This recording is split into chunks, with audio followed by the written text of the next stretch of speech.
आज हम करेंगे रिग्रेशन एनालिसिस, जो कि बहुत इम्पॉर्टेंट है। रिग्रेशन एनालिसिस से पहले आपको कोरिलेशन का कॉन्सेप्ट क्लियर होना चाहिए। तो मैं डिस्क्रिप्शन पे कोरिलेशन की वीडियोस के लिंक्स शेयर कर दूंगा। आप पहले उस वीडियो जो वो भी जितनी भी कोरिलेशन की वीडियोस हैं उनको गो थ्रू कीजिए। उसी के बाद आपको ये बेटर वे में अंडरस्टैंडिंग हो पाएगी। अब रिग्रेशन होता क्या है? सिंपल वर्ड्स में regression is the study of nature of relationship, study of the nature of relationship between variables, between the variables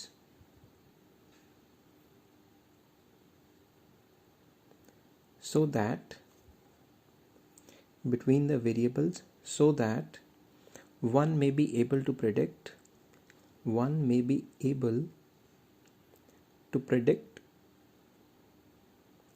the unknown values या वैल्यू, कुछ भी लिख सकते हो, वैल्यूज भी लिख सकते हो, वैल्यू भी लिख सकते हो। चलो वैल्यू ही लिख लेते हैं। अननोन वैल्यू और values of one variable for a known value of another variable, for a known value of another variable. Simple words में रिग्रेशन स्टडी करता है nature of relationship nature of relationship. और regression के अंदर हम predict करने की कोशिश करते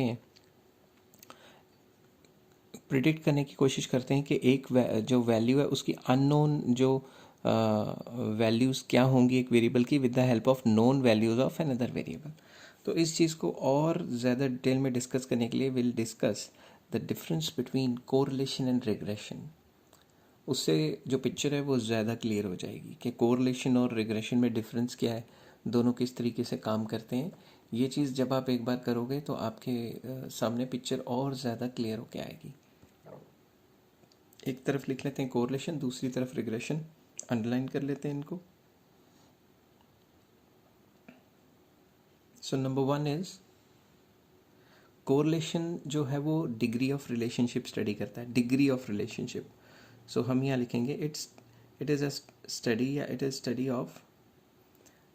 अ study of degree of relationship, degree of relationship. तो कोरिलेशन में हम डिग्री ऑफ रिलेशनशिप डिस्कस करते हैं। अब जब रिग्रेशन की बारी आएगी तो रिग्रेशन में क्या करते हैं, नेचर ऑफ रिलेशनशिप। तो फर्स्ट पॉइंट यहाँ लिख देते हैं it study the nature of relationship. बोल बोल के गला बैठ गया तो कोशिश कर रहा हूँ फिर भी ये वीडियो बनाने की। It study the nature of relationship. तो कोरिलेशन में डिग्री होती है, positive degree, negative degree, 0 degree. ऐसा रिग्रेशन में कुछ नहीं होता। रिग्रेशन नेचर की स्टडी करता है। Number 2, it does not study cause and effect relationship. Correlation में कॉज एंड इफेक्ट रिलेशनशिप नहीं होता। कॉज क्या होगा, क्या कारण है और इसके क्या असर पड़ेंगे, कोरिलेशन में हम ये स्टडी नहीं करते। बट दूसरी तरफ रिग्रेशन में हम करते हैं। रिग्रेशन में we study cause and effect relationship, कि क्या कारणों से ये हुआ और ऐसे चलता रहा तो क्या होगा। तो रिग्रेशन में हम कॉज एंड इफेक्ट स्टडी करते हैं। That is why regression is very important for research analysis. Number 3, correlation में we do not predict anything. So, no predictions. In correlation, no predictions. Correlation में कोई predictions नहीं होती. On the other hand, we do predictions. We can do predictions. In regression, regression में predictions होती हैं. Regression में क्या होता है, x की वैल्यू दी होती है, y निकालो, y की वैल्यू दी होती है, x निकालो. Okay. Now fourth point. I'll make the heading again so that there is no confusion. Correlation, regression. Regression के स्पेलिंग गलत हो गए। अब चलो बार बार क्या इसको करना, अब थोड़ा कर लेना एडजस्ट, क्योंकि स्पीड में हो जाते हैं कभी कभी। तो फोर्थ पॉइंट है symmetric relationship. In correlation we have a symmetric relationship between x and y और y on x। मतलब अगर आप x और y के बीच में रिलेशनशिप निकालोगे या y और x के बीच में निकालोगे तो आंसर सेम आएगा. But on the other hand regression analysis are not symmetrical. Regression में दो रिग्रेशन कॉफिशेंट्स होते हैं जो बी एक्स वाई होते हैं और बी वाई एक्स होते हैं. B x Y X on Y में से निकलता है और B Y X Y on X में से निकलता है, जो कि बराबर हो नहीं हो कोई गारंटी नहीं है. And last point, there may exist nonsense correlation. There may be nonsense correlation. There may exist nonsense correlation. Nonsense correlation हो सकता है. फॉर एग्जाम्पल, मेरा फैन स्पीड किस स्पीड से घूम रहा है और मेरे घर के सामने से कितनी गाड़ियाँ निकल रही हैं, अगर इसका डाटा मैं कोरिलेशन के फॉर्मूले में डालूंगा कुछ ना कुछ रिलेशन आ ही जाएगा, क्योंकि फॉर्मूला ही ऐसा है कि -1 और 1 के बीच में आएगा आंसर. बट दूसरी तरफ देखें तो रिग्रेशन में नथिंग लाइक दैट, ऐसा कुछ नहीं होता. नॉनसेंस रिग्रेशन टाइप की कोई चीज़ नहीं होती. अब मैं डिस्कस करूंगा आपके साथ कि इसके मेथड्स क्या होते हैं रिग्रेशन निकालने के. हम किस किस तरीके से रिग्रेशन के जो प्रॉब्लम्स हैं उनको सॉल्व करते हैं. तो मेथड्स ऑफ रिग्रेशन मॉडल या रिग्रेशन कह सकते हो. रिग्रेशन को किस किस तरीके से कैलकुलेट किया जाता है, मेजर किया जाता है या निकाला जाता है. इसका फर्स्ट मेथड है थ्रू नॉर्मल इक्वेशंस.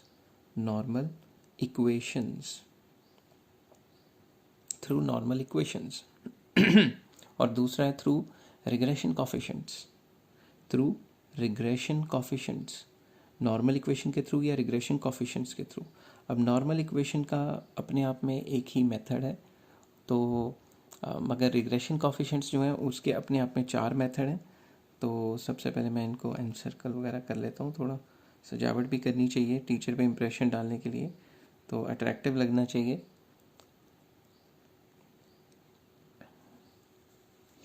तो अब अगर हम रिग्रेशन कॉफिशिएंट वाला मेथड करें तो सबसे पहला मेथड है एक्चुअल वैल्यूज़ वाला मेथड. दूसरा जो मेथड है वो है actual mean method. Actual mean से भी निकाल सकते हैं. तीसरा मेथड है एज्यूम्ड मीन मेथड. और फोर्थ मेथड जो है वो है through standard deviation and correlation.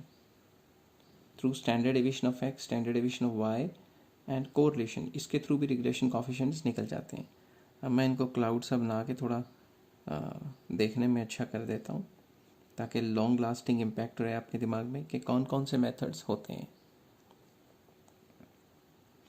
तो आज हम एक मेथड करेंगे. इसका जो सबसे पहले वाला मेथड है नॉर्मल इक्वेशन मेथड. तो मैं हेडिंग बना लेता हूँ. पार्ट ए, रिग्रेशन इक्वेशंस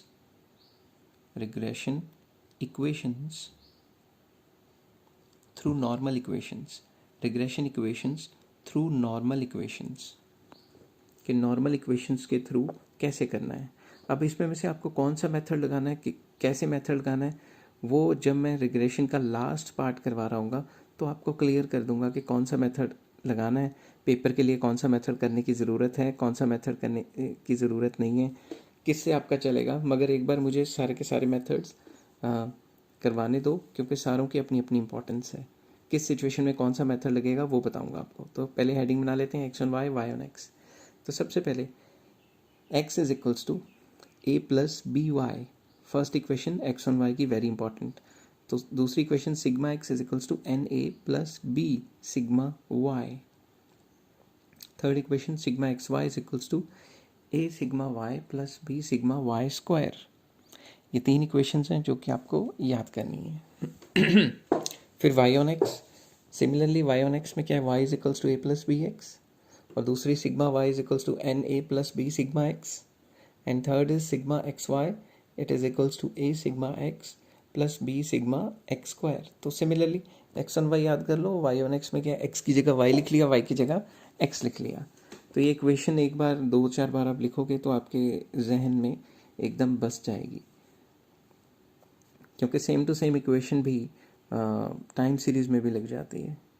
तो अब मैं एक क्वेश्चन करवाने की कोशिश करता हूँ through normal equation method. For example question है find the regression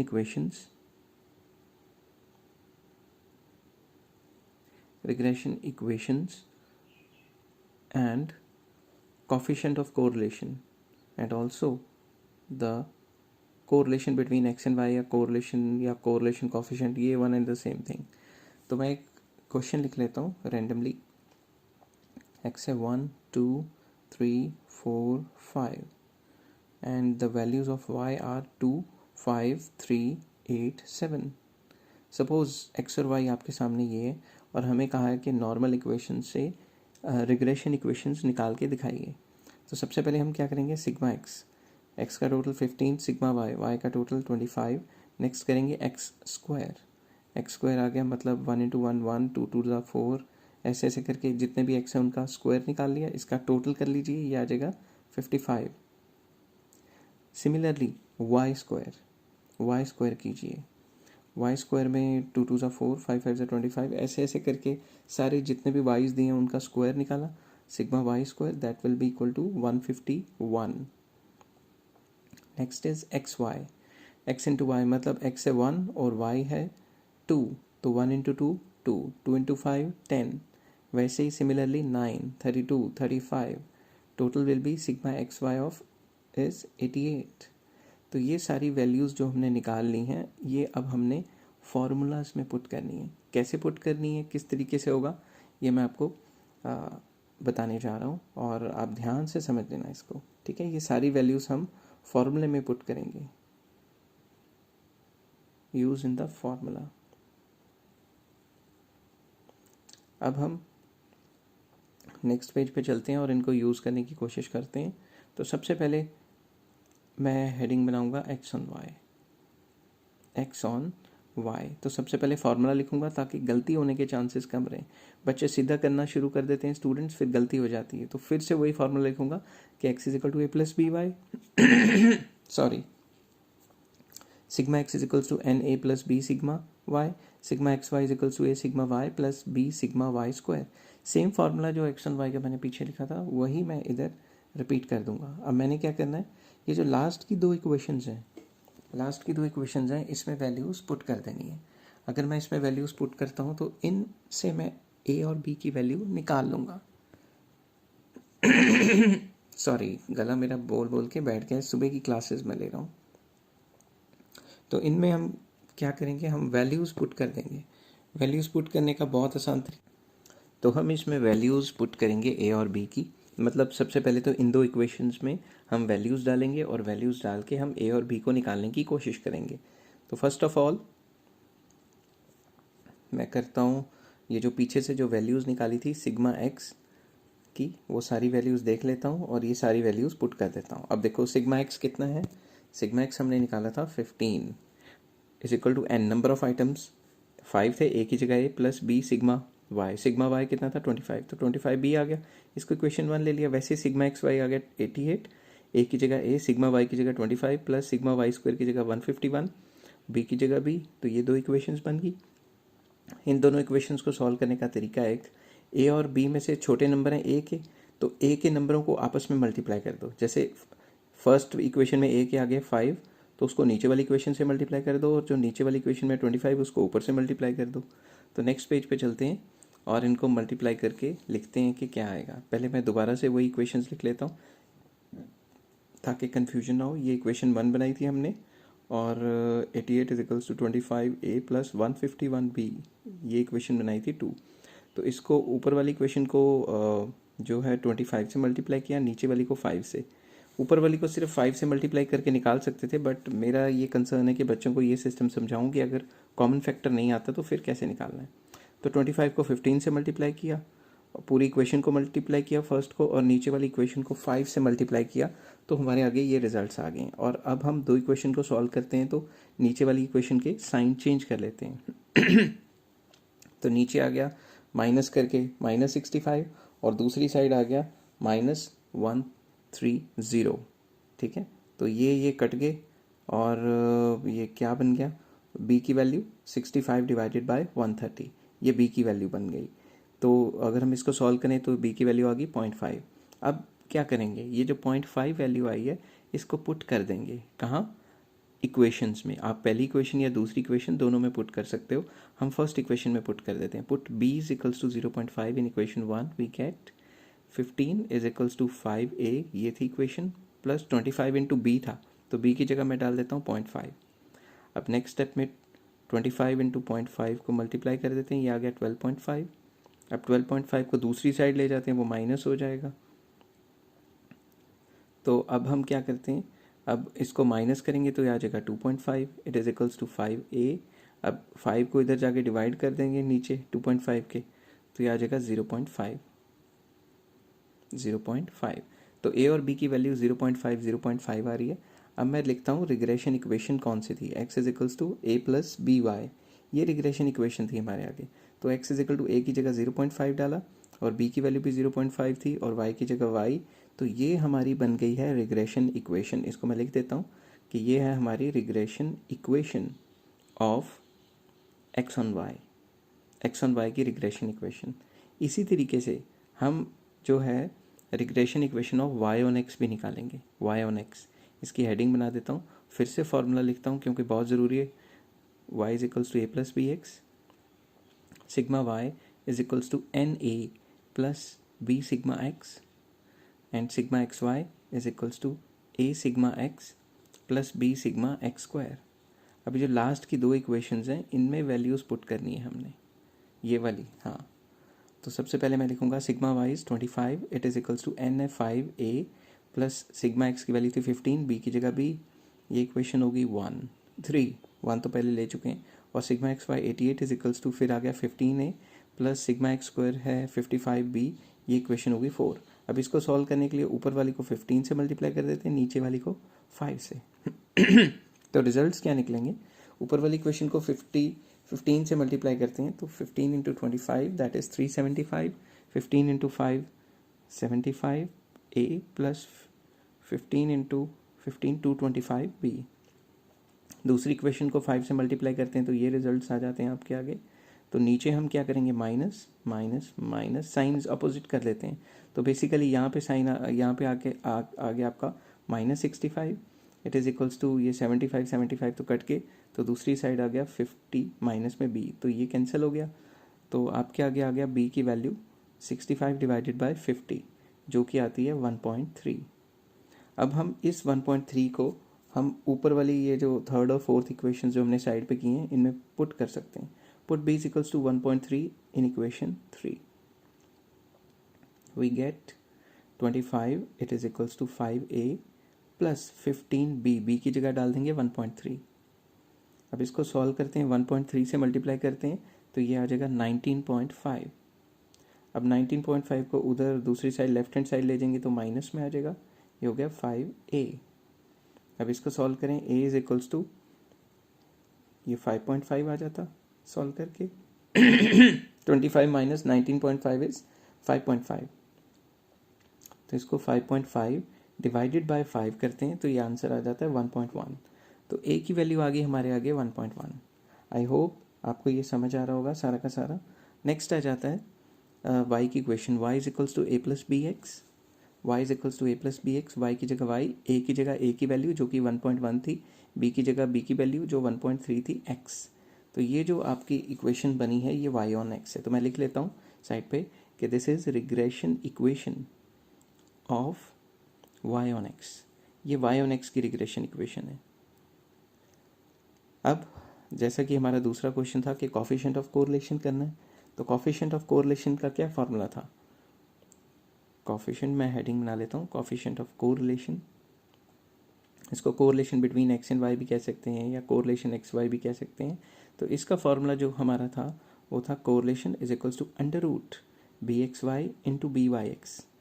B x y और बी वाई एक्स क्या है, बी एक्स वाई था एक्स ऑन वाई का बी और बी वाई एक्स था वाई ऑन एक्स का बी। समझ गए बात। तो ये इन दोनों की वैल्यूज़ जो आई वो लिखी और फिर इनका अंडर रूट करके हमने निकाल लिया। अब इसका आंसर 1 से कम कम आ रहा है ना, 1 से कम कम आना चाहिए तो सही है, अगर 1 से ज़्यादा आए तो गलत है, ठीक है ना। तो कोरिलेशन गलत है तो फिर ये एनालिसिस गलत हो सकते हैं। आई होप आपको समझ आया होगा। अगर आपको समझ आया तो आप लाइक कीजिए, सब्सक्राइब कीजिए। Thanks a lot. अब नेक्स्ट पार्ट में हम और 2-3 मेथड्स करेंगे, हर एक मेथड की अपनी इंपॉर्टेंस है। Take care.